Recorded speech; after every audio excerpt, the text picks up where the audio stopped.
Israel के हमले के बाद ईरान की फिक्र और बढ़ गई है। पहले माना जा रहा था कि इजरायल ईरान को बड़ा नुकसान पहुंचाने की कोशिश करेगा, जिसका अंजाम एक बहुत बड़ा युद्ध होगा। लेकिन अब माना जा रहा है कि इजरायल ने सिर्फ जंग का अभ्यास किया है और अब ईरान को मुसीबत में डालने के लिए सीक्रेट तरीके से हमले होंगे। ईरान को कमजोर करने के लिए ईरान के ताकतवर और बड़े पदों पर बैठे लोगों को निशाना बनाया जाएगा।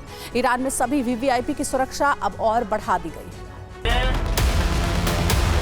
क्या क्या धमकी नहीं दी थी ईरान ने।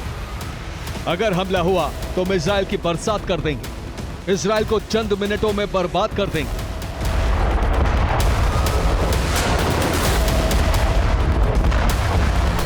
लेकिन अब इजराइल ने हमला किया भी और उस हमले के कई घंटे बीत भी चुके हैं, लेकिन अब तक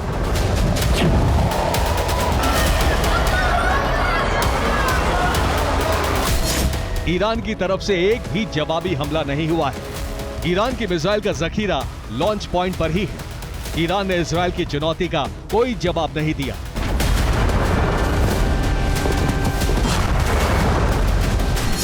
रिपोर्ट के मुताबिक इजराइल के हमले के बाद सबसे पहले खमनेई के घर की सुरक्षा बढ़ाई गई है। खमनेई के घर के करीब एयर डिफेंस की तैनाती बढ़ाई गई है। ऐसा इसलिए कि ईरान इजराइल के हमले के तरीकों को बखूबी समझता है।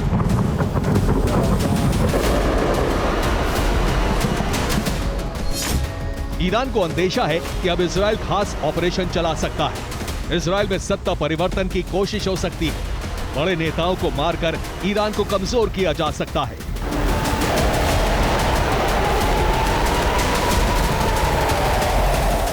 पिछले दिनों इस्माइल हानिया, नसरल्लाह और सिनवार को मारकर इजराइल साबित कर चुका है कि इजराइल अपने दुश्मन के नेताओं को सबसे पहले टारगेट करता है।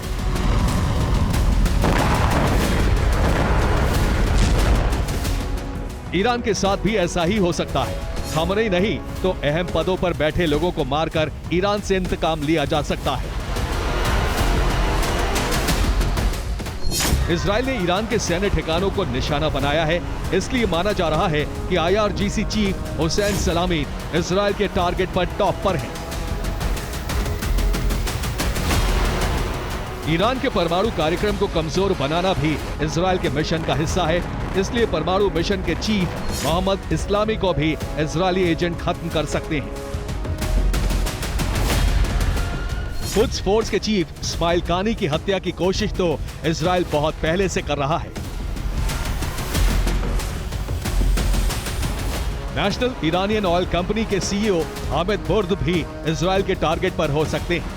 Brigadier general Sayyed Mehdi Farahi defence industries organisation के MD हैं। इसके अलावा ईरान की खुफिया इकाई के प्रमुख इस्माइल खातिब को मारने की साजिश तैयार करने का दावा है।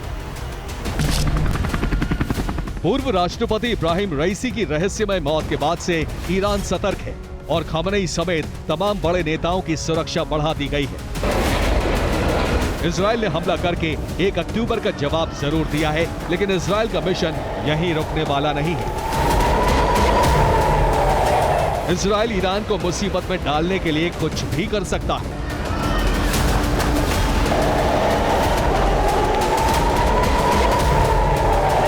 Bureau report, TV9 Bharat.